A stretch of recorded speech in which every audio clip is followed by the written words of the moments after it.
Hello everyone, welcome back to our series. हमारा जो आज का टॉपिक है वो है हमारा कोर्स 3 लैंग्वेज एंड कम्युनिकेशन का unit 2 modes and method of linguistic communication, उसकी 2.1 ओरलिज्म। जितना टॉपिक ओरलिज्म का आज हो जाएगा वो हम आज कवर कर लेंगे, एंड जितना उसके बाद में होगा we will cover by next video और नेक्स्ट लेक्चर में हम उसको कवर कर लेंगे। Okay, let's start. ओरलिज्म क्या है ये देखा जाए। ओरलिज्म क्या है? ओरलिज्म हमारा मोड ऑफ कम्युनिकेशन है। ये हमने लास्ट में कवर किया था, मेथड्स ऑफ कम्युनिकेशन और कम्युनिकेशन ऑप्शंस क्या होती हैं हम वो पढ़ेंगे। So this is the first so this is the first कि हमें पढ़ना है ओरलिज्म। हम ओरलिज्म को कवर करने से पहले एक बार थोड़ा सा स्टार्टिंग वो देख लेते हैं। अकॉर्डिंग टू हमारे जितने भी पहले जिन्होंने मोड्स और मेथड्स जितने हम कंसिस्टेंटली इनकंसिस्टेंटली डिफरेंटली यूज किए कि हम किस तरीके से स्पीच की डेवलपमेंट, किस तरीके से लैंग्वेज कम्युनिकेशन की डेवलपमेंट कर सकते हैं, उस चीज को लेके, तो according to them it is commonly accepted that there is just a single issue here, the form of communication to be used. किस फॉर्म को यूज करना है for communication? Actually these are two means form और mode of communication to be used, and language कौन सी use करनी है। अब मोड ऑफ कम्युनिकेशन का मतलब क्या हो गया कि, और मोड ऑफ कम्युनिकेशन हमने आगे पहले भी देखा था कि हमारे पास 4 मोड ऑफ कम्युनिकेशन है।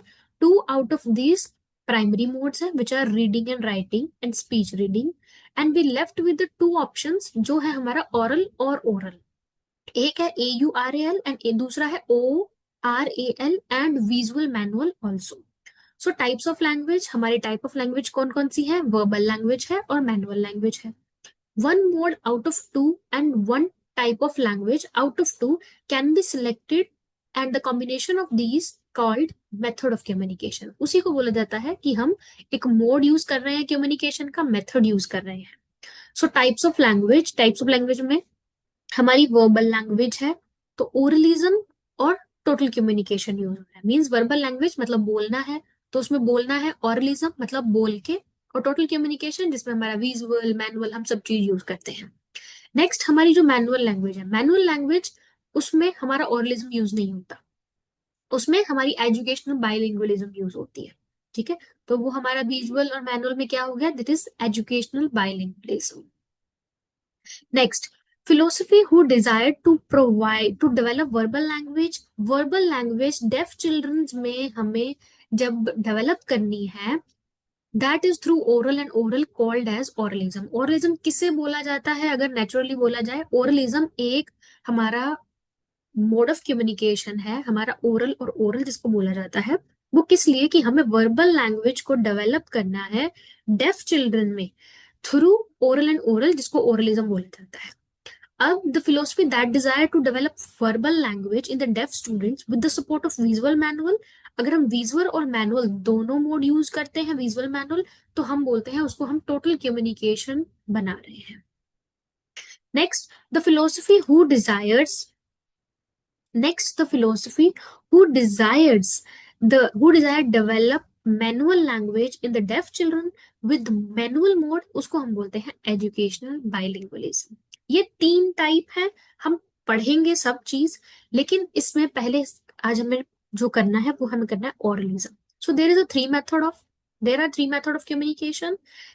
कम्युनिकेशन, जिसके 4 एस्पेक्ट्स हैं: प्रिंसिपल और philosophy, justification, limitations and programmes in India जो चल रहे हैं, जो किए गए थे, वो सब चीज। First, oralism underlying principle and philosophies. क्या ओरलिज्म की फिलोसफीज, क्या हमारे जो फिलोसफर्स बोलते थे कि ओरलिज्म को लेके क्या क्या उनके अपने अलग अलग गोल्स, अपनी अलग अलग चीजें हैं, ओरलिज्म जिसको देख के बोला जाता था। तो व्हाट इज ओरलिज्म? ओरलिज्म क्या है? मोर इम्फेसिस ऑन सोशल मीडिया, ये हमारी पहली फिलोसफी है कि it is more emphasis on social goals. Social goals पे ज्यादा तवज्जो दी जाती थी। गोल of education itself is a complex and multi-phased issue. Goal of education in itself is a complex and multi-phased issue. Obvious सी बात है कि हम एजुकेशन की जब बात करते हैं तो education need each and everything. Education में सुनना, बोलना, देखना, each and everything is very complex and multiphased. ठीक है, the goal of education can have at least two dimensions. Two dimensions हमारी एजुकेशन गोल में होती है, which is social dimension and individual dimension. जो चीज अंडरलाइन की हुई है वो बहुत इंपॉर्टेंट है। उसके बाद में जो भी आपको पढ़ना है वो आपकी विश है कि आप उसको समझने के लिए पढ़ सकते हो। मैंने जो अंडरलाइन किया है वो आपके मेन मेन पॉइंट्स हैं जो आप आंसर में अपने लिखोगे। Okay, so social dimension and individual dimension दो ही है जो एटलीस्ट हमारी गोल ऑफ एजुकेशन के लिए जरूरी है। Different method of communication are different from each other. हर एक method, different method of communication, हर एक मेथड अपने तरीके से अलग अलग है, अलग अलग उनके गोल्स हैं, अलग अलग वो इम्फेसाइज करते हैं, बिकॉज उनके गोल्स डिफरेंट होते हैं।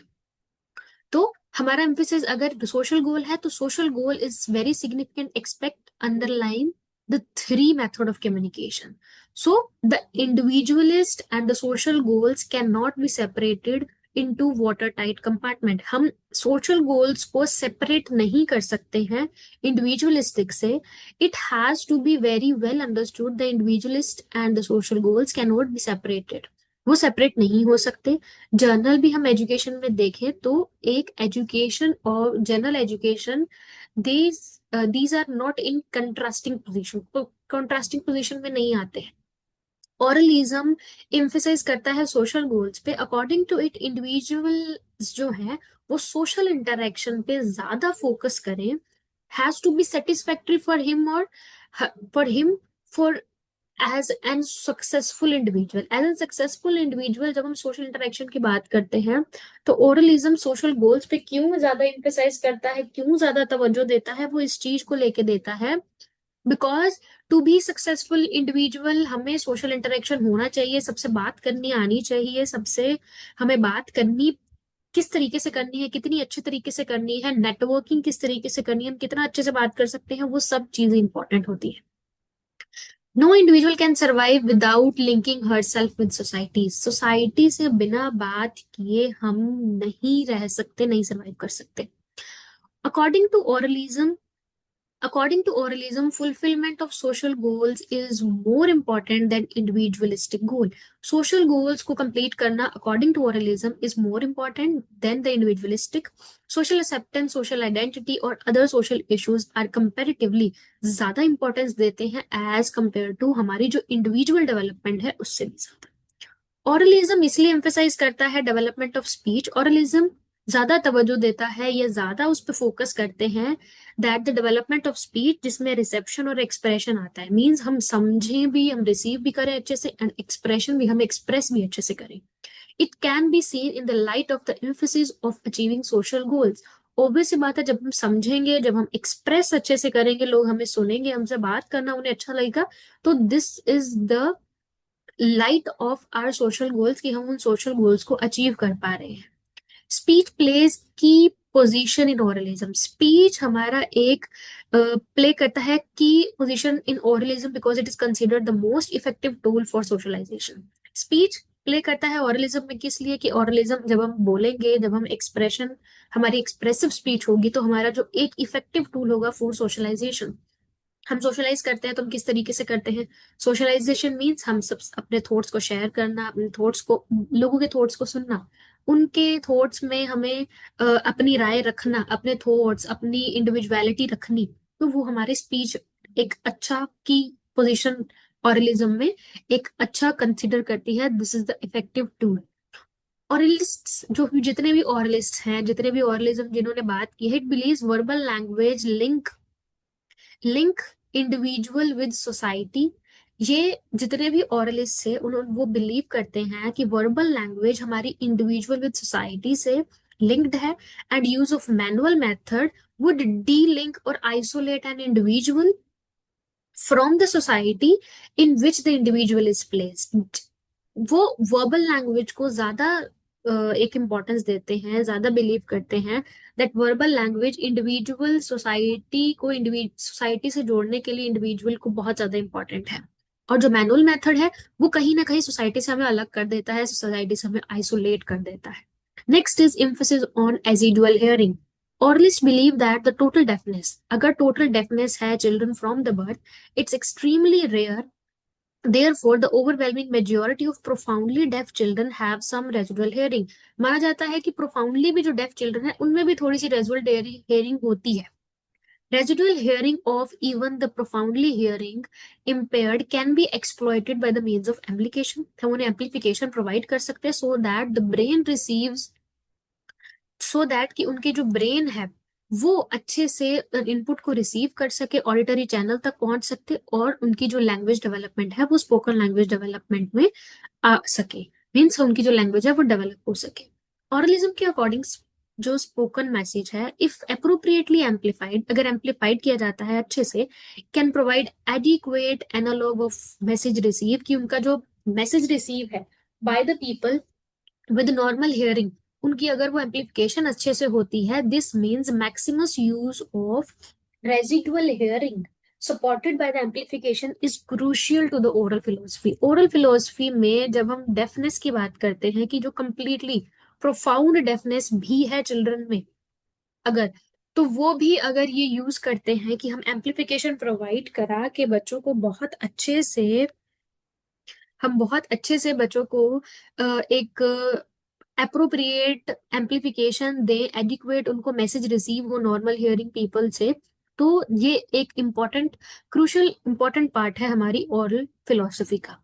एम्पलीफिकेशन कंसीडर करता है, consider adequate effective only, adequately it is effective only if soon as child has diagnosed with hearing impairment, और उसका जो क्रिटिकल पीरियड है, before critical period adequate exposure मिले उसे स्पीच एंड लैंग्वेज इनपुट का, जो स्पीच एंड लैंग्वेज डेवलपमेंट उसकी ला सकता है, और अप्रोप्रिएटली एम्पलीफिकेशन उसकी नीड के अकॉर्डिंग बच्चे की प्रोवाइड करवाई जा सके.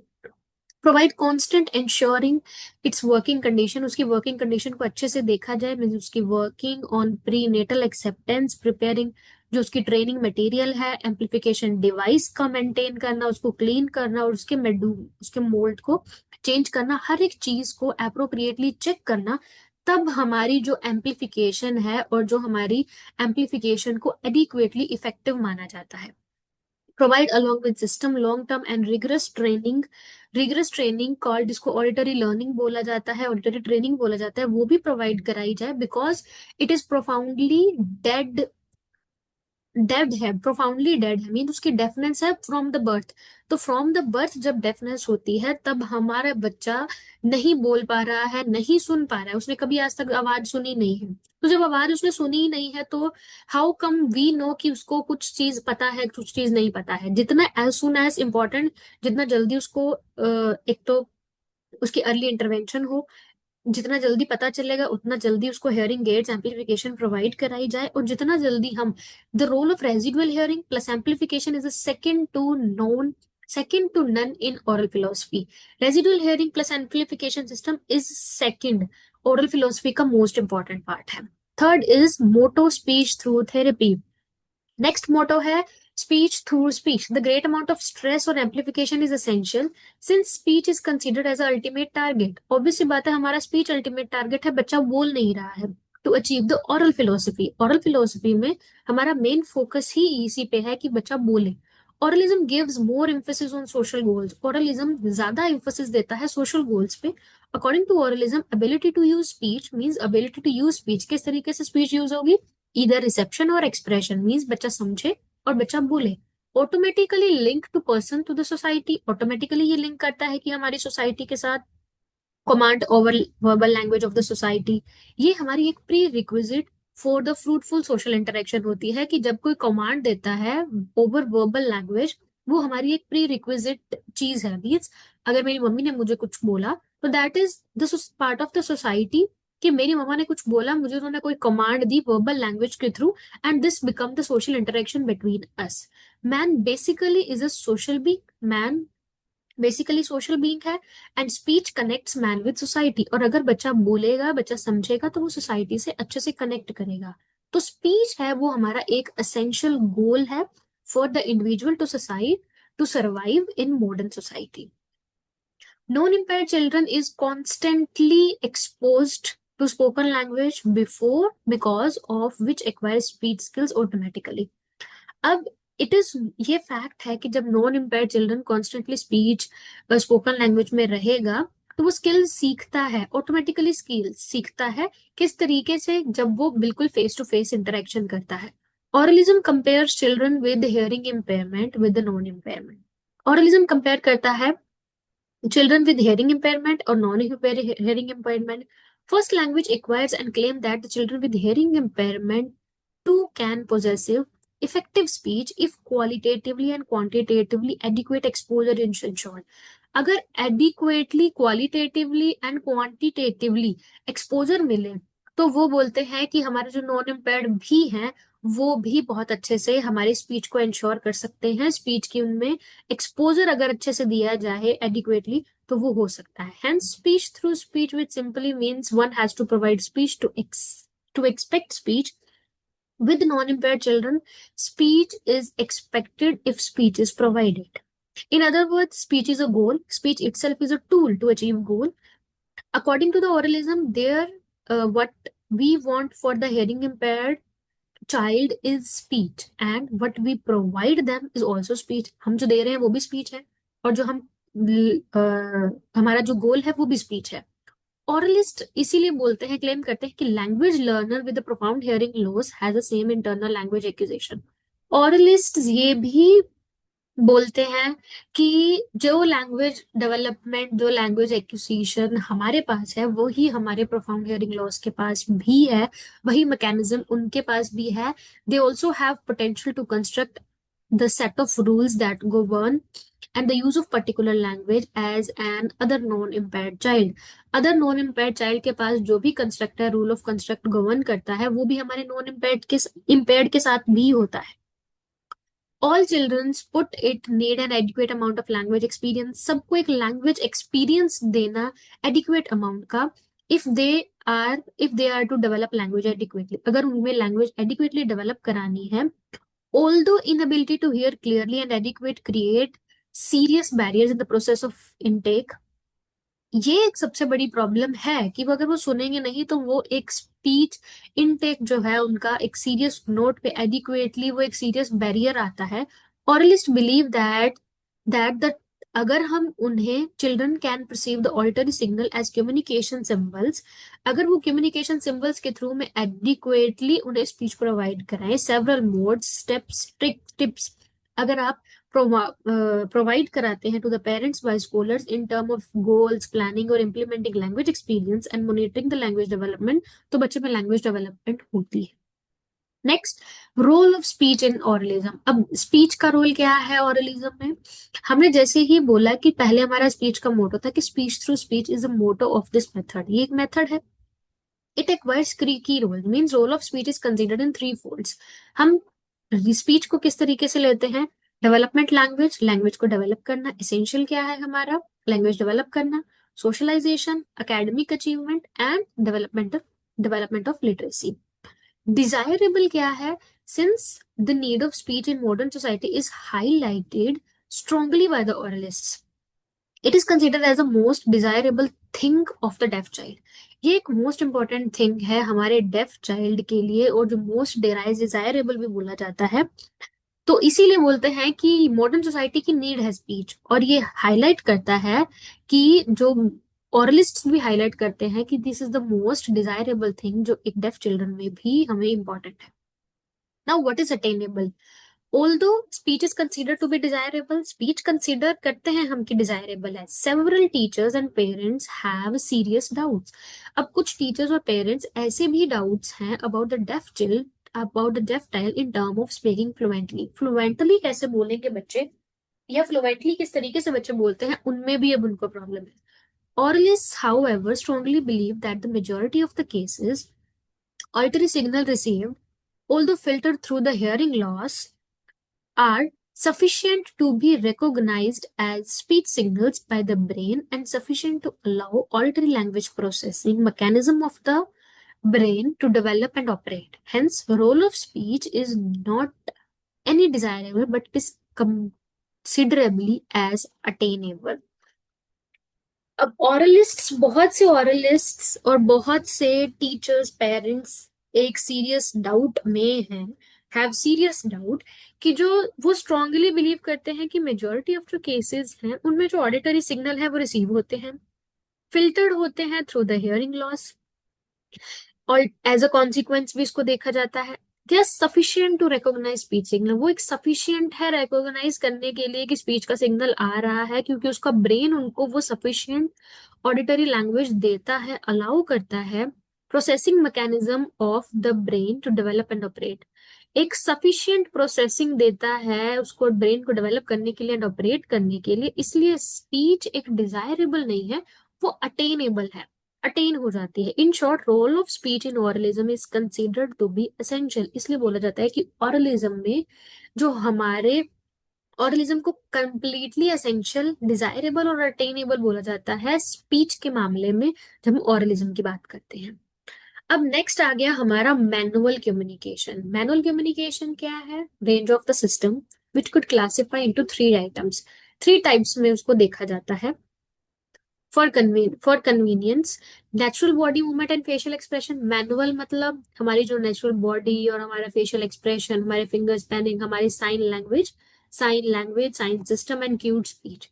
Oralists have no problem with the first of the category also, although some of them don't allow encourage use of these. कुछ जो है वो अलाउ नहीं करते उसको यूज करना।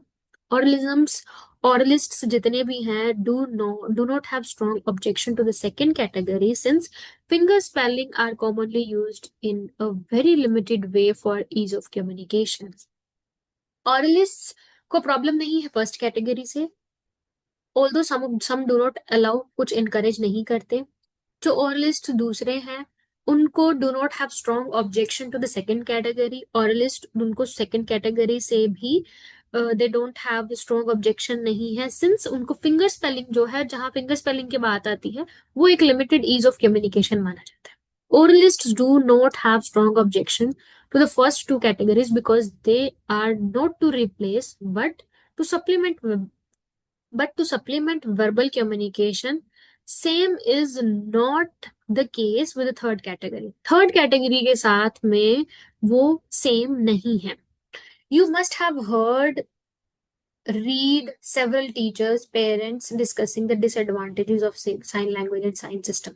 हमने बहुत सी चीजें देखी कि फर्स्ट एंड सेकंड, जैसे हमने ओरलिस्ट पहले बोलते हैं कि फर्स्ट कैटेगरी से प्रॉब्लम नहीं है, बट कुछ लोग इनकरेज नहीं करते भी, नेचुरल बॉडी मूवमेंट से या फेशियल एक्सप्रेशन से क्या पता चल जाएगा। कुछ बच्चे इनकरेज होते हैं जो अच्छा कर लेते हैं, लेकिन कुछ ऐसे हैं जो फिंगर स्पेलिंग को ऑब्जेक्शन करते हैं, कुछ है ओरलिस्ट जो नहीं भी करते। Oralists do not have strong objection in first two categories. First two categories में उनको कोई स्ट्रॉन्ग ऑब्जेक्शन नहीं है, बिकॉज वो रिप्लेसेबल नहीं है, सप्लीमेंट जहां हम वर्बल कम्युनिकेशन को डेवलप करते हैं। बट थर्ड कैटेगरी के साथ वो सेम नहीं सोचते, क्योंकि ये सोचते हैं कि जो साइन लैंग्वेज है या क्यूट स्पीच है, साइन सिस्टम, बिकॉज जो साइन सिस्टम है वो बोलते हैं कि इसमें बच्चे जो है वो उन साइन लैंग्वेज से डिसएडवांटेजेस है sign language. Common stand for oralist for objecting use of sign language वो ये है कि हम जितना बोलते हैं कि साइन लैंग्वेज यूज नहीं करनी है, वो क्यों नहीं करनी है? अगर वो अलाउ करेंगे, if allowing deaf child to sign is like providing them easier option. Obvious सी बात है, हम जब भी स्पीच थेरेपी में जाते हैं, हम जब भी थेरेपी स्टार्ट करते हैं, एज अ स्पीच थेरेपिस्ट मैं पेरेंट्स को अलाउ करती हूँ इस चीज में, use sign language but limit sign language when you start speech therapy, because we are now encourage your child, because we are now encouraging child to speak fluently. जब हम communication develop कर रहे हैं तो हम खुद सोचते हैं, एज अ स्पीच थेरेपिस्ट मैं खुद बोलती हूँ कि हम साइन लैंग्वेज को अब लिमिट करेंगे, बिल्कुल बंद नहीं करेंगे। Sign language is not the thing कि हम बोले कि साइन यूज करने से बच्चे की स्पीच नहीं आती है, ऐसा नहीं होता। बट कहीं ना कहीं डेफ चिल्ड्रन में जब हम साइन को डेवलप कर रहे हैं, हम जब साइन लैंग्वेज यूज कर रहे हैं, तब हम उन्हें इजी ऑप्शन चूज करवा रहे हैं। If they can sign, if they can use sign, अगर वो साइन यूज करेंगे, why would they put in effort to speak, वो क्यों एफर्ट करेंगे स्पीक में? इज अ जनरल कंसर्न, ये एक जनरल कंसर्न है, इसलिए थर्ड ऑप्शन के साथ प्रॉब्लम है। यूज ऑफ साइन में adversely affect ability to speak, same चीज। यूज ऑफ साइन में delink deaf children from hearing society, hearing society से डेफ चिल्ड्रन जो अलग हो जाएंगे, ऑब्वियस सी बात है। यूज ऑफ साइन में make deaf children dependent on the interpreter. अब वो चीज जो डेफ चिल्ड्रन है, अगर साइन यूज करेंगे तो वो इंटरप्रेट जो है, अगर बाई चांस कोई बच्चे बैठे हैं, डेफ चिल्ड्रन बच्चे बैठे हुए हैं और एक साइन लैंग्वेज का टीचर है, वो डेली साइन लैंग्वेज यूज करता है, तो बच्चे डिपेंडेंट हो गए उस पर। अगर एक दिन साइन लैंग्वेज नहीं यूज होगी तो बच्चे को तो लेक्चर समझ में ही नहीं आएगा, because they are not using their residual hearing, they are not using their amplification system कि हम सुनने की भी कोशिश करें। यूज ऑफ साइन में hamper the process of education integration. Sign का यूज करना एजुकेशन इंटीग्रेशन को भी हैम्पर कर सकता है, since the hearing classmates would not use sign to communicate, since जो हेयरिंग क्लासमेट्स हैं वो भी साइन यूज ना करें to communicate. Use of sign में एडवर्सली जो डेवलपमेंट है लिटरेसी की वो भी इम्पैक्ट करता है। अब जो ऊपर के पॉइंट्स है ना, these are not considered as the fact the area concern put, ये सिर्फ एक नॉर्मली हमने देखा है कि ऐसा होता है, which is forwarded by the oralist, oralist ने देखा है। We'll prefer these issues again and again, हम रेफर करते हैं कि ये इश्यूज आए ना, सो वी प्रिवेंट। तो हमने वो जो डिस्कशन है वो आगे टू मेथड ऑफ कम्युनिकेशन में आगे भी करी है। In light of the points giving simple understanding why oralism don't want manual method. अब मैनुअल कम्युनिकेशन को ओरलिस्ट्स क्यों कहते हैं कि as a replacement sign language, as each as a supplement sign system to the verbal language, to the verbal communication. Why oralists don't want to provide manual communication as replacement or each as a supplement? क्यों नहीं वो चाहते, क्यों चाहते हैं वो, sorry. First is role of visual communication in oralism. Role of communication जो है हमारा सिक्स्थ, जिसमें बोलते हैं विजुअल कम्युनिकेशन हम ऑरलिज्म में यूज करते हैं, that is visual manual communication, जिसको हम साइन बोलते हैं, जो हमने अभी पॉइंट डिस्कस किया। Visual graphic communication which means reading and writing, जो इंपॉर्टेंट पार्ट है हमारा कम्युनिकेशन को डेवलप करने का। Then there is not need to be here since there are no question allowing और disallowing it. Next is speech reading, और speech reading it is one of the more type of visual communication. ये visual communication का more type है, जिसमें और list have two stands in this regarding कि एक यूनिसेंसरी approach हो जाती है और मल्टीसेंसरी अप्रोच आती है। जैसे ओरल, ओरल जिसे हम प्राइमरी मोड में रखते हैं, इसमें भी ओरल ओरल प्राइमरी मोड होता है। इसमें oral oral mode as only one mode and made available. इसमें स्पीच रीडिंग इंट्रोड्यूस की जाती है formally as a supportive mode. Children should not and discourage from looking at face to the speaker to make them dependent on oral input. इसमें discourage नहीं किया जाता है। इसमें face allow, not allowed looking at the face. Children should be discouraged from, not allowed looking at the face. Children should be encouraged and trained to speech read by looking at the face to support the oral input. इसमें हमें यूनिसेंसरी जो approach है उसमें allow नहीं किया जाता कि बच्चा फेस को देखे स्पीकर की, और मल्टी सेंसरी अप्रोच में हमें ये बोल जाता है कि उन्हें इनकरेज किया जाता है कि जो ट्रेंड बोल रहा है, इंसान बोल रहा है, ट्रेन टू स्पीच रीड हुआ है, उन्हें ट्रेन किया जाता है कि वो फेस टू फेस देखे और उन्हें सपोर्ट करें ऑरल इनपुट में। एग्जाम्पल्स क्या है हमारी जो यूनिसेंसरी अप्रोचेस हैं, मतलब ये वाली अप्रोच जो है जिसमें अलाउ नहीं किया गया है कि face to the speaker to oral input में वो डिपेंड किए जाए बच्चे। First is acoustic approach, next is auditory global, next is acoupedic approach, and next is auditory verbal therapy. This is the most important thing. इसमें ये चीज बहुत important याद रखने वाली है कि इसमें बच्चों को अलाउ नहीं किया जाता है कि फेस टू फेस बच्चे स्पीकर को देखें जब वो बोला जाता है, to be dependent, to make them dependent on oral input. Oralists are two types. Oralists two types के हैं, unisensory input, don't do not wish to provide speech reading as supportive option. Speech reading को supportive option के जो use में नहीं रखते हैं वो यूनिसेंसरी अप्रोच है। Keeping the focus on auditory input, auditory input में wish to train deaf children to, और दूसरे कौन से हैं जो मल्टी सेंसरी अप्रोच में रहते हैं, वो रहते हैं कि उन्हें फोकस किया जाए ऑडिटरी इनपुट पे और डेफ चिल्ड्रन को ट्रेन किया जाए to use speech reading as assistive aid in communication, जिन्हें not to replace auditory input. Auditory input को ना रिप्लेस करके बट यूज स्पीच रीडिंग को यूज करके हम एक असिस्टिव एड यूज करते हैं बच्चों की कम्युनिकेशन के लिए। क्या है जस्टिफिकेशन ऑरलिज्म का? ये हमारा सेकंड पार्ट शुरू हो गया है, जिसमें हमने पहले उसको प्रिंसिपल्स को कर लिया है, हमने ऑरलिज्म को पढ़ लिया। अब हमारे जस्टिफिकेशन है, ऑरलिज्म की जस्टिफिकेशन किस तरीके से दी है। As mention earlier, 3 methods of communication. बहुत से प्रोफेशनल ऑर्गेनाइजेशंस, पेरेंट्स, उन्होंने जिन्होंने ऑप्शन यूज की है ऑप्ट फॉर ऑरलिज्म। क्या रीजन हो सकता है मेथड को यूज करने का, अदर मेथड्स को चूज करने का? What could be the strength of this method? क्या स्ट्रेंथ हो सकती है? What attract the concern individual? First is need of speech.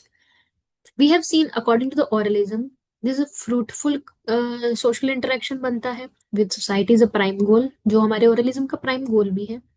Speech is predominant medium of social exchange and links individual with society. जो हम पहले बोलते हैं कि स्पीच हमारा मोस्ट इम्पॉर्टेंट थिंग है सोशल इंटरेक्शन के लिए, एक मीडियम बनता है सोशल एक्सचेंज के लिए. It therefore become essential for deaf children to learn to use speech effectively. फिर हम ये भी चीज बोलते हैं कि जो हमारे डेफ चिल्ड्रन है उनके लिए भी बहुत इंपॉर्टेंट है. To make deaf children use speech effectively, they need to have combination of residual hearing. हम जब डेफ बच्चों की बात करते हैं, डेफ चिल्ड्रन की बात करते हैं, तो यूज जो है उनका स्पीच को इफेक्टिवली यूज करने वाला need to have combination of residual hearing with appropriate amplification and rich oral environment. Rich oral environment को यूज करने के लिए these beliefs of oralists and the prime position, these beliefs जो oralist के और prime position they have given to speech has massive appeal among the professional and parents. जो oralist का belief है और जो and the prime position जो है स्पीच को लेके, they give to speech, they have massive appeal among the professionals, parents. क्योंकि जो हमारी स्पीच की एसेंशियलिटी है वो हमारे सर्वाइवल के लिए in existing educational, social, vocational structure वो बहुत acceptable, is so widely acceptable that it almost sound the most logical justification. बहुत लॉजिकल जस्टिफिकेशन बोला जाता है. Several deaf themselves have expressed that their lives to be considerably expanded through being able to speak. उनकी जो life है वो बहुत expand हो रही है, understand speech and participate at a significant level of hearing word. Hearing word में जब वो पार्टिसिपेट करते हैं, स्पीच को अंडरस्टैंड करते हैं, तो उनकी जो लाइफ है वो बहुत एक्सपैंड हो रही है. For oralist, the goal of speech for the deaf people is morally justified on the ground of individual freedom से लेके independence and ability to participate in the wider society. इसलिए बोला जाता है कि ऑरलिस्ट क्लेम करते हैं that the role of speech in modern society to be essential and hence desirable, and for the deaf children it is also attaining. This जो ये theory है, this kind of theories has led effective implementation of oral philosophy in several special schools in the development of Western countries, in the developed Western countries. Even in the India examples, oral success do exist, but in very smaller number. Theory of examples of effective amplification justify the selection of this method. कुछ methods use किए गए हैं oralism को लेके, but we also have some of other things जो बाद में develop हुई हैं हमारी जितनी भी हमारे लिए स्पेशल एजुकेशन और हमारे डेफ बच्चों के लिए जो बहुत ज्यादा अच्छी मानी गई है. Second is development in the audiology, speech sciences and special education. Oralism sets and development of speech as a goal of all the activities, but whether goal is achieved remain to be key issue in the discussion related to the battles of the method. अब बहुत से barriers आते हैं def बच्चों को speech को सीखने में. तो कुछ चीजें ऐसी भी डेवलपमेंट हुई. Formal reviews carried out western जो डेवलप कंट्रीज हैं and informal idea about the developing Asian countries like India indicate notable failure in the developing spoken language. अब स्पोकन जो लैंग्वेज है, फ्लुएंट स्पोकन लैंग्वेज, उसमें fail हुई, उसमें हमें failure देखने को मिला. लिटरेसी स्किल्स जो है डेफ चिल्ड्रन में वो भी हमारी फेल हुई. ऑरलिस्ट क्लेम करते हैं that the poor past achievements can not be the reason for this rejection today. puts in as Linus puts in, oralists claim that there are many reasons why oralism failed in the past and now things have changed. Oralism बहुत जगह fail हुआ है, oralism जो development है वो बहुत जगह fail हुई है, but things have been changed जब से audiology and speech sciences, special education include किया गया है. New technologies, advancements, both areas have been included. Audiological assessment, oral intervention, ये सब जब improve किया गया, improve procedure, instruments, audiometry को understand करना, new technologies, new techniques of hearing method use करनी, these are the most important thing जो हमारी ऑडियोलॉजी एंड हमारी स्पेशल एजुकेशन एंड हमारी स्पीच साइंसेज में यूज हुई with improved techniques, procedure and implementation, instrumentation of trial, selection, fitment, and maintenance and repair of hearing aids, which make deaf people's literacy rate and which make deaf people engage or indulge in the society, in the verbal society. Sophistication of amplification devices which may include commonly used, जो हम BT use करते हैं, digital programmable hearing ads use करते हैं, new advancements like cochlear implant use करते हैं, improved understanding of auditory processing and the role of amplification. These are the changes जिन्होंने strengthen किया कि हमारी जो auditory training है वो सक्सेस हो और जो स्पीच है डेफ बच्चों में या डेफ इंडिविजुअल में वो बहुत ज्यादा इम्पैक्टफुल हो और वो बहुत ज्यादा अच्छे से डेवलप हो. So there also have a strong potential to bring down the age of identification, assessment and instructions जो हमारे एक better prognosis speech के साथ में रखता है. Similar cases हमारी speech sciences technology है, speech की assessment, speech techniques to use जो हमने change की greatly, and readers can make a list of such changes and which play a massive role, important role in the oral rehabilitation of deaf children.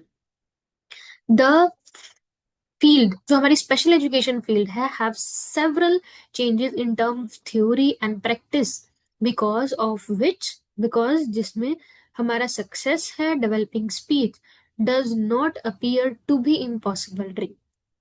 अब special education, the shift of the structural to natural from natural to combined method of teaching language can be quoted as a best example for fruitful change. Special education also have undergone several significant changes in terms of theory and practice. Theory और practice के according special education also undergoes with several changes जिसको एक does not appears to be impossible dream जिसमें हम speech की development, हम बच्चों की advancements और बच्चों की टीचिंग बच्चों को किस तरीके से टीचिंग करनी है लैंग्वेज की, उसमें एक फ्रूटफुल चेंज है. All these advancement in 3 fields have goal to develop. हमारी ये डेवलपमेंट किस लिए थी, हमारी ये चेंजेस किस लिए थे, हमारी ये एडवांसमेंट किस लिए थी? It is just for the development of the speech development more achievable and realistic, जिसमें हमारी जो अचीवमेंट है वो बहुत ही ज्यादा रियलिस्टिक लगे और हमारी जो स्पीच की डेवलपमेंट है उस गोल को कंप्लीट कर सके. This is itself and one of the justification or strength for which parent professionals could select this method over the other methods. इस मेथड को यूज करने के लिए हमने बहुत सी चेंजेस करी हैं, बहुत सी, ये अपने आप में एक इफेक्टफुल जस्टिफिकेशन है कि why we choose this method. It is also thought that the government and the mass media are playing more active and passive role in the disability management. Most of government welfares in the modern world hold themselves responsible to provide concessions, facilities for the disability management के लिए PWD Act, then RPWD Act.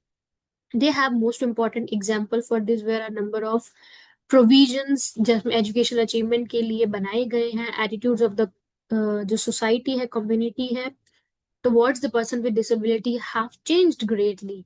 More and more number of parents have started considering education as most essential part of the childhood. So this is the most important thing to develop speech as an essential part जो हमारी social interaction, जो हमारी social एक society के लिए socialisation के लिए बहुत इंपॉर्टेंट होता है. Now what is the limitation of this? We realized issues related with the speech development, educational achievement, and social communication interaction are extremely complex and multifaceted. We have seen very much of issues like speech development, educational achievement, social communication, interaction. No method of communication can claims to have strength and no weakness. No method of the communication, कोई भी method ऐसा नहीं है, we have seen just one of the two sides of the coin, हमने two side, एक coin की दोनों side देखी. No method of communication can claims to have all strength and सब स्ट्रेंथ है और कोई वीकनेस नहीं है. Oralism is no exception, oralism कोई एक्सेप्शन नहीं है. So let's have a limitation. The limitation of oral philosophies की लिमिटेशन क्या है? That is first is language delay. Profoundly deaf children typically do not learn to listen immediately after they have provided with amplification. हम amplification provide करेंगे, हमें ये नहीं पता है कि amplification provide करते ही बच्चे में language आ जाएगी. This is not the real thing. This is not the fact. Who have very little exposure of speech and language training of the deaf soon realize the best possible amplification language learning for the deaf children is a long-term process. ये एक long-term process है. Long-term nature of the process in most of the cases results into language delay. और most of the time में ये भी देखा जाता है कि जितना लेट हम एक्सपोजर देखते हैं, जितना लेट हम देखते हैं, उतना ही लैंग्वेज डिले भी होता है. Delay, according to those who criticize oralism, does seem to prevent profoundly deaf children eventually from mastering the structure of the verbal language. Thus, it is not the only question of language being developed late, but also the question of language being developed inadequately. अब ये जो delay है, हम according to those जो criticise करते हैं oralism को, thus seem to be prevent profoundly deaf children eventually from mastering the structure of verbal language. हम वो जब verbal language का structure जब देखते हैं कि हम उसको सिखाने से पहले, this is not the only question. हम ये question नहीं अब करते कि language being developed late, but कुछ चीजें ऐसी भी हैं that language being developed inadequately भी language develop होती है. So you must have right link to the issue of language delay. Right एक लिंक्ड इशू होना चाहिए लैंग्वेज डिले के लिए with the concept of critical period. हम एक चीज बहुत इम्पोर्टेंट बोलते हैं दैट इफ क्रिटिकल पीरियड से पहले हमें ये चीज समझने की जरूरत है. Critical period as well as we all understand today is the period of the life of any living being. कि क्रिटिकल पीरियड से पहले अगर बच्चे की डेवलपमेंट को हम फिजिकली न्यूरोलॉजिकली हम एक पर्टिकुलर स्किल को जब एक्वायर करते हैं, then we need a very critical period. कि क्रिटिकल पीरियड में बच्चा बहुत अच्छे से एक्वायर करता है. Human beings to acquire many skills as their biological schedule. हम बोलते हैं कि बच्चे का बायोलॉजिकल शेड्यूल होता है एक, किस टाइम पे बच्चे को सोना है, किस टाइम पे बच्चे की स्किल्स डेवलप होंगी, इस एज में बच्चे की ये स्किल डेवलप होगी. वो एक क्रिटिकल पीरियड होता है जिसमें बोला जाता है क्रिटिकल पीरियड में आप बच्चे को जो चीज सिखाएंगे बच्चा वो सीखेगा. बट वंस वो खुद से अंडरस्टैंड करना शुरू करेगा, वो खुद से वो लॉजिक लगाना शुरू करेगा, that turns a turning point for a child. कि उसके बाद वो खुद एक्सप्लोर करना शुरू करता है, जो वो समझता है वो करता है. Adequate input and environment. Critical time के लिए क्रिटिकल पीरियड में एडिक्वेट इनपुट और एडिक्वेट जो हम एनवायरमेंट देते हैं makes the process natural, rapid and automatic. But if critical period is not exploited, but अगर एक critical period is not exploited, then language development become very difficult, if not impossible. Hence, अगर oralism language delay करता है, has to be considered seriously. तो हमें ये seriously लेना चाहिए. This criticism is applicable more in Indian context where due to several reasons the average age of getting amplification, क्योंकि जब हम amplification और oral training यूज करते हैं तो वो is very high. क्योंकि इंडिया कॉन्सेप्ट में एडिक्वेट फैसिलिटीज प्रोवाइड कराना, ओरल ट्रेनिंग कराना, जिसमें लैंग्वेज डेवलपमेंट बच्चे की और डिले हो जाती है क्योंकि उन्हें पता ही लेट चलता है. So, beginning of education before language acquisition as a child of 3 or 4 years old, it has not mastered the language adequately. Formal schooling begins. ये कोई मास्टर्स नहीं करता है, ये एक मास्टरी नहीं, मतलब हमें मास्टर नहीं करता कि लैंग्वेज एडिक्वेटली यूज होती है. This simply means deaf child has to start acquire knowledge and literacy skill without adequate language base.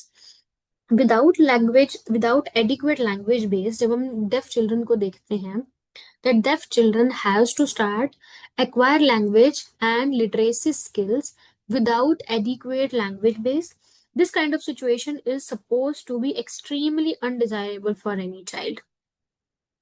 Beginning, हम एजुकेशन की जब बिगनिंग बात करते हैं, beginning of education before language acquisition, जब लैंग्वेज एक्विजिशन होती है as a child of 3 or 4, as a 3 or 4 old, although it has not mastered the language adequately, language adequately master नहीं होती जब हम स्कूलिंग बिगिन करते हैं. दिस सिंपली मीन्स, वो सिंपली मतलब होता है कि डेफ चिल्ड्रन ने लैंग्वेज एक्वायर शुरू करी है, literacy skills, but without adequate language base. बच्चे का कोई लैंग्वेज बेस नहीं है लेकिन स्कूलिंग स्टार्ट हो गई है.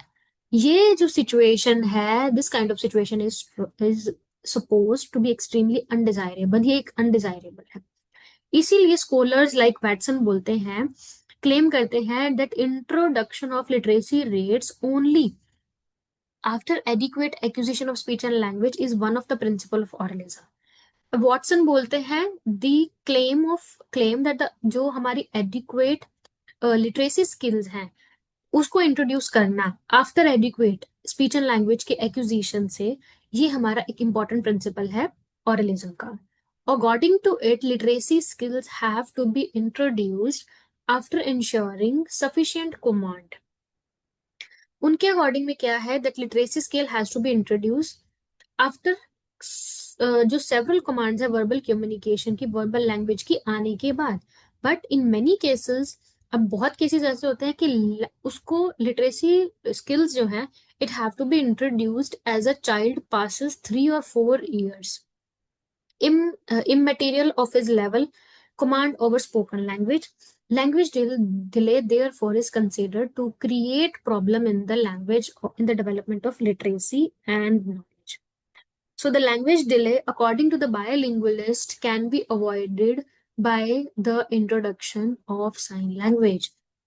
इसीलिए बोला जाता है कि जो बायोलिस्ट बोलते हैं the language delay, this language delay according to the बायोलिस्ट, जो बायोलिंग्विलिस्ट हैं, वो बोलते हैं कि इन्हें it can be avoided by sign language को इंट्रोड्यूस करने से इन्हें अवॉइड करें. अब कम्युनिकेशन और नॉलेज में कितना स्ट्रगल करते हैं हम, क्योंकि बच्चे की जो लैंग्वेज लिटरेसी स्किल है वो बच्चे की वर्बल लैंग्वेज से पहले, वर्बल लैंग्वेज की 3-4 years के जो इममेटीरियल लेवल है, command over the spoken language, उससे भी बहुत इजीली या बहुत हम बोले कि एक इफेक्टिवली लिटरेसी स्किल्स नहीं आती हैं.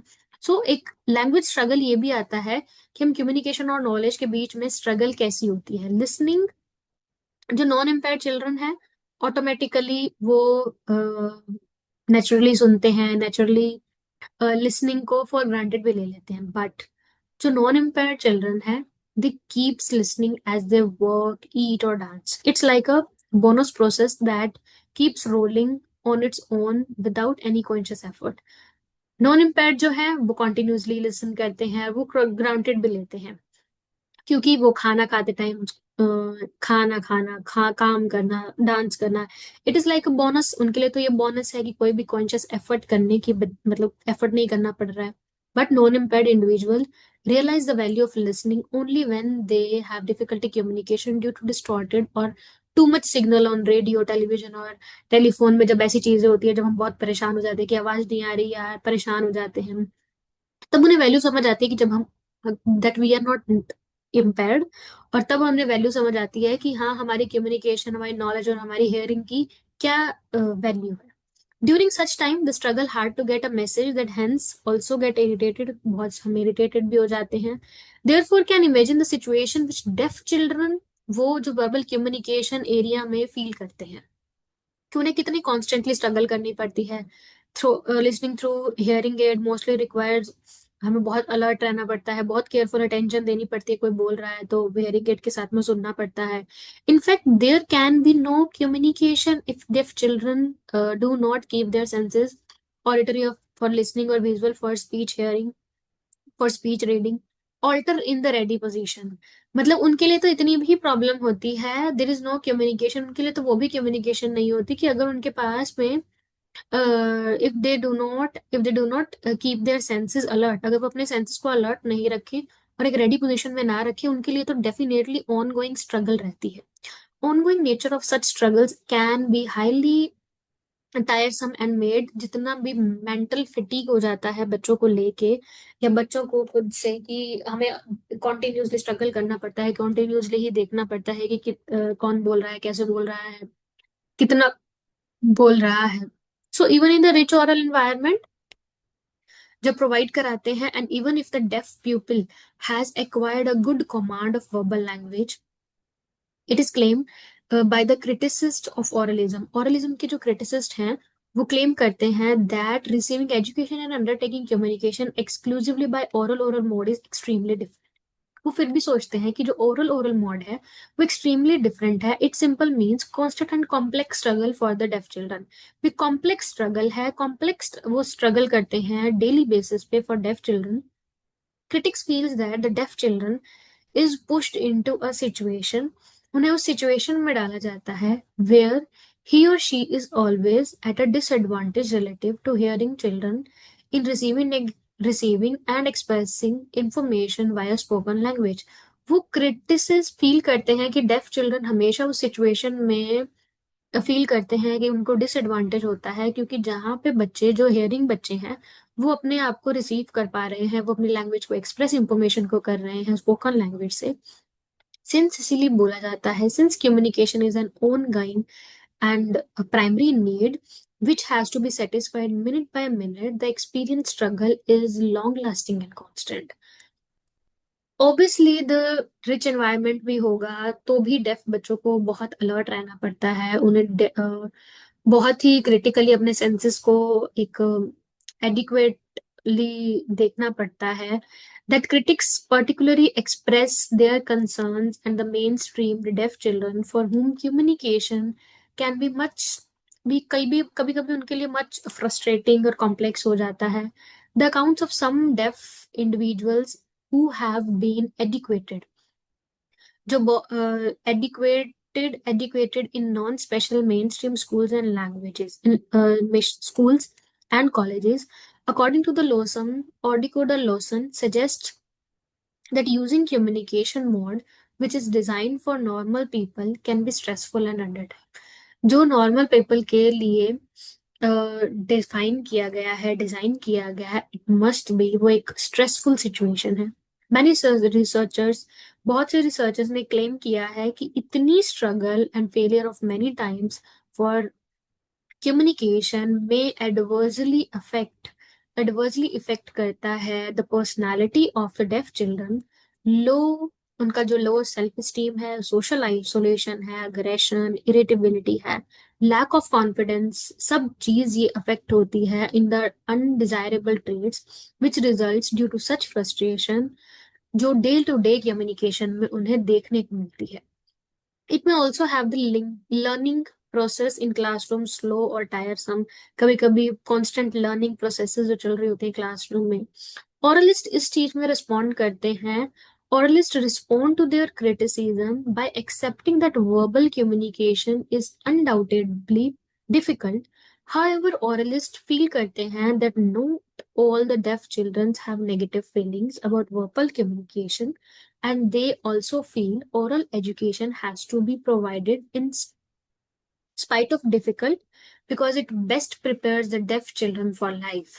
तो ये एक इम्पॉर्टेंट फैक्ट है कि डे टू डे लाइफ में डेफ बच्चों को जो भी प्रॉब्लम फेस करनी पड़ती है, this is the most important fact कि उन्हें डेली अपने वो एक उनको उनके लिए एक डेली स्ट्रगल होती है डे टू डे कम्युनिकेशन में, क्लासरूम में, सोशल इंटरेक्शन में।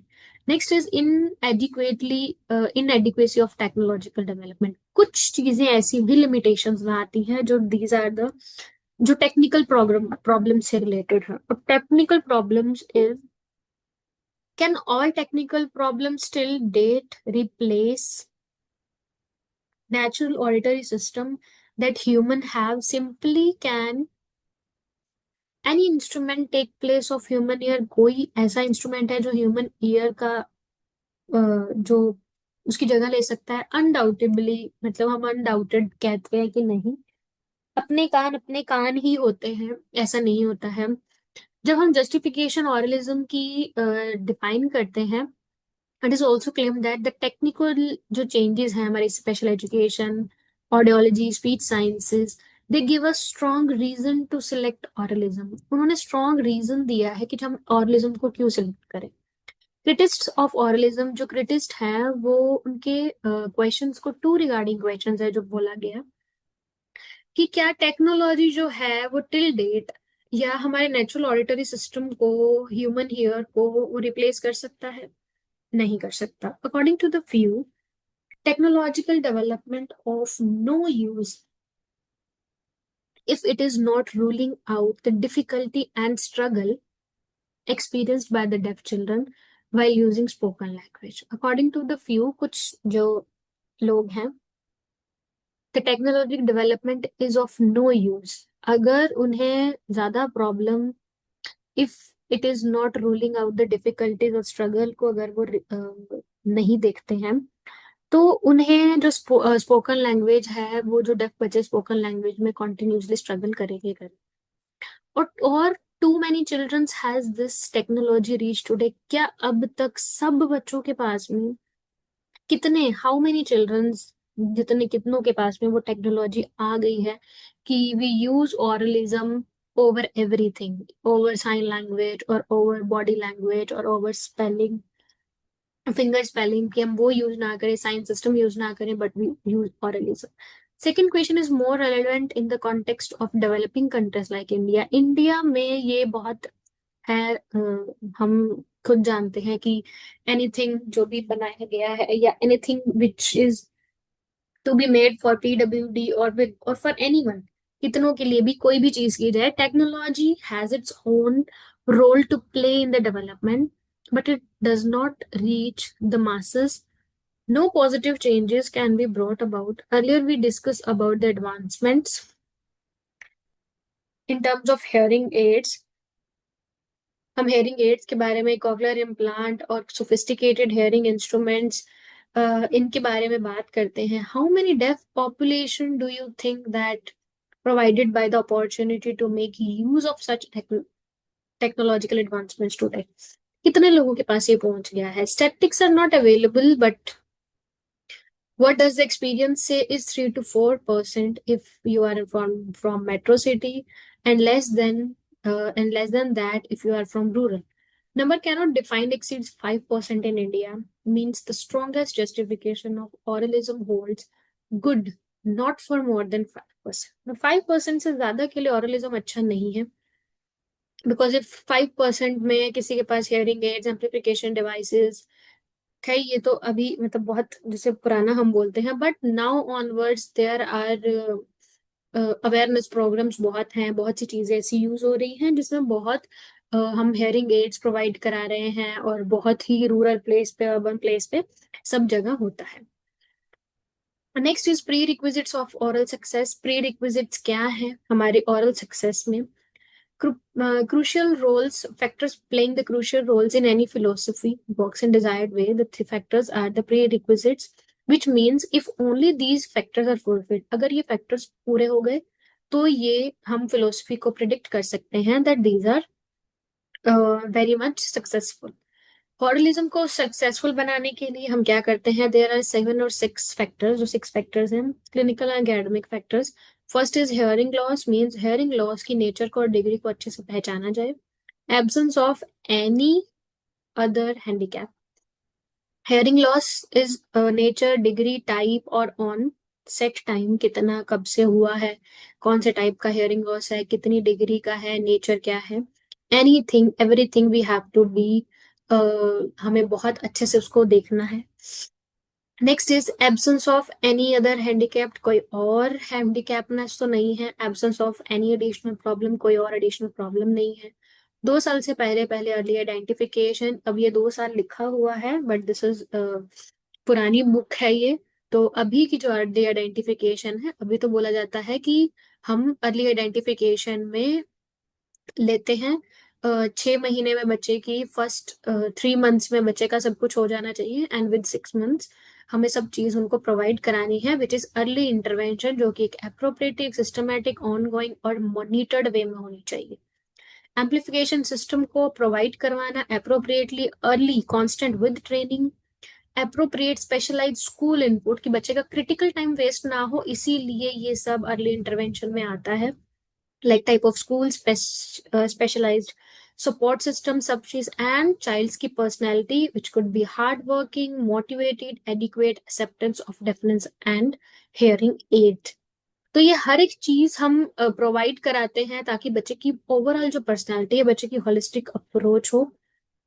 Family related factors, absence of deafness in parents और सिबलिंग्स, एजुकेटेड पेरेंट्स और family with motivation, time, positive attitude for home training में पॉजिटिव एटीट्यूड हो, average और above average socio economic status, monolingual acquisition, monolingual exposure, ये सब factors इसमें काम आते हैं. अगर हम इन सब फैक्टर्स को देखते हैं बहुत अच्छे से, बहुत ही एक अच्छे वे में उनको डील करते हैं, तो बच्चे का हम क्रिटिकल पीरियड बचा लेते हैं और बच्चे की डेवलपमेंट हम स्मूथली कर सकते हैं, ईच एंड एवरीथिंग प्रोवाइड करवा के.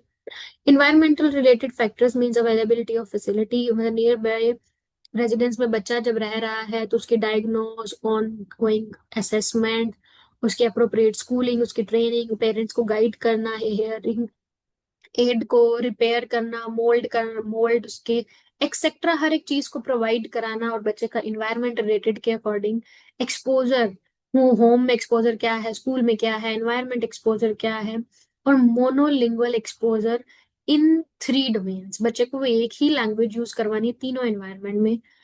कम्युनिटी का पॉजिटिव एटीट्यूड रखना, बैरियर फ्री एनवायरमेंट रखना, गवर्नमेंट रिलेटेड फैक्टर्स के बारे में हर एक चीज उनको बताना, एजुकेशनल प्रोविजंस के बारे में, फैसिलिटीज क्या क्या अवेलेबल है, अवेयरनेस क्या है, positive attitude, and utilization of media, किस तरीके से उसको यूज करना है.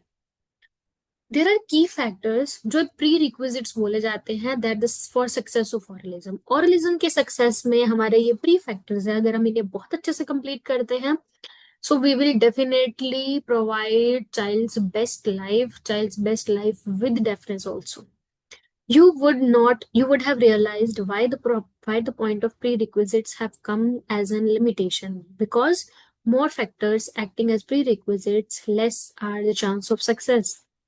कई ऐसी चीजें हैं, prerequisite is too long, बहुत लॉन्ग लिस्ट है ये.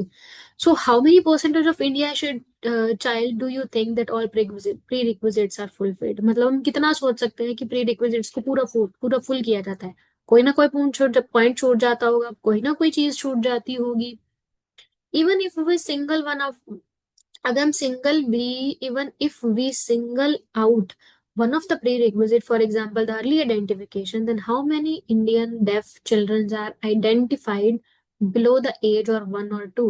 कितने डेफ चिल्ड्रन को 1 या 1 साल से पहले आइडेंटिफाई किया जाता है? Points made by the critics of oralism is, critics जो ऑरलिज्म के क्रिटिसिज्म में है, उनका question is the most cases of प्री requisites are not fulfilled and hence oral success can not be assured, इसीलिए ओरल सक्सेस को assure नहीं किया जाता. This limitation is more related to implementation of philosophy rather than the philosophy itself.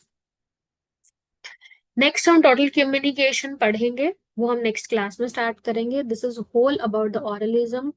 हमने oralism पढ़ लिया है. नेक्स्ट हमारा है